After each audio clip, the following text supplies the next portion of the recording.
We fight for a garment industry where exploitation has no place. But how did this all begin? Let's journey back to our Y2K roots. The year was 2001. The anti-globalization movement was reinvigorating opposition to corporate power. At a meeting in Norfolk, a network of activists decided to take on sweatshops by launching Labour Behind the Label. Throughout the 2000s, we targeted fashion brands over union busting, brutal attacks on union organisers, sweatshop conditions, illegally fired workers and poverty wages. After a big campaign, the deadly practice of sandblasting jeans to fade denim was banned in Turkey. Despite bringing sweatshops and garment workers' rights to the attention of the public, 2012 was a year marked by tragedy and fire. In September, the Ali Enterprises factory fire in Pakistan killed over 250 people, many of whom were trapped behind barred windows and locked exit doors. 2 months later, 117 garment workers died at the Tazreen factory fire in Bangladesh, caught once again in a death trap. Work began to get compensation for the victims and their families. We called on UK retailers to join a programme of building inspections and worker training to prevent factory disasters. But not a single UK brand agreed to join.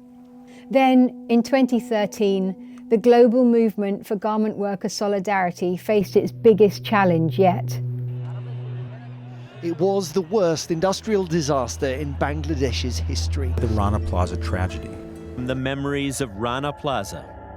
The scars of Rana Plaza. And Rana Plaza today is little more than rubble. I was sat at my desk in Bristol at the Labour Behind the Label office when the calls started coming in from journalists asking us to comment on a major disaster that had happened in Bangladesh. We looked it up online like everybody else and then immediately rang partners in Bangladesh to try and find out news on the ground, what was going on. But they were out searching through the rubble for labels to try and find out who were the brands that were sourcing from the factory. We knew quite early on that Primark was sourcing from one of the factories, and we spoke to Primark on the morning of Rana Plaza to tell them that they had to pay compensation to the workers and they needed to get ahead of this. I was on live TV commenting on the Rana Plaza disaster when I first saw the footage of them pulling bodies from the rubble, mothers crying, and it was overwhelming. Yeah. I immediately knew that this was a tragedy of a scale that we had not seen before.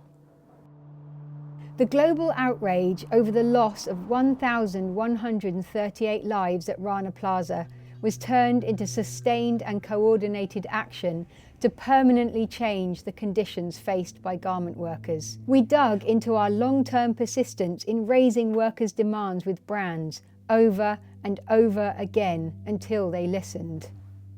So the Accord is a groundbreaking international agreement between the brands and the unions to make factories safer in Bangladesh. There are consequences for if you break it.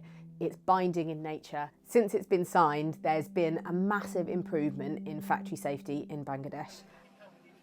We fought the brands tooth and nail to ensure that there was compensation for the survivors and the victims. We took the campaign to Primark, to Edinburgh Woolen Mill, to Benetton, and in the end, tens of millions were given to the survivors. But it was only really through people coming together around the world in this international show of support and solidarity that was achieved. In the decade since Rana Plaza, our work has involved listening to workers and unions, gathering evidence and lobbying brands repeatedly. We've tackled mass fainting in Cambodian factories, the publication of supplier lists, the spread of the Accord for factory safety into Pakistan, the return of $11 billion in stolen factory wages during the pandemic, and the cancellation of 48,000 arrest warrants in Bangladesh. We continue to campaign alongside workers all around the world, as well as back home in Leicester. In a world marked by war, climate crisis and the continued rise of corporate power, Labour Behind the Label fights alongside garment workers and their trade unions.